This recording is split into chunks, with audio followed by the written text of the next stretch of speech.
ඔයාලා කවදාවත් හිතලා තියෙනවද Pringles chips එක ඇයි මෙච්චර perfect shape එකක් තියෙන්නේ කියලා? මේ Pringles කියන්නේ normal potato chip එකක් නෙමෙයි. මේක 1960 දී පමණ Procter and Gamble company එක හදපු engineering plus food science miracle එකක්. මේ chip එකේ එකට තියෙන්නේ ඇත්තටම hyperbolic paraboloid කියන shape එක. සරලව කිව්වොත් මේක නිකන් අස්සයට දාන සැදලයක් වගේ. ඇත්තටම ඇයි මේ shape එකක් මේගොල්ලෝ පාවිච්චි කළේ? ඇත්තටම මේ blade shape එක නිසා මේ chip එක කැඩෙන්නේ නැහැ. ඒ කාලේ මේ potato chips වලට තිබුණු ලොකුම ප්‍රශ්නේ තමයි මේ chips පැකේජින් එකේදී කැඩුනා, හානියටපත් වුණා.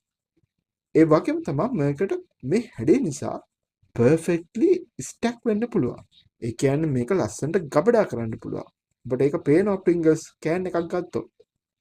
ඒ වගේම තමයි මේකේ crunchy ගතියටත් මේ හැඩය ගොඩක් බලපාලා තියෙනවා.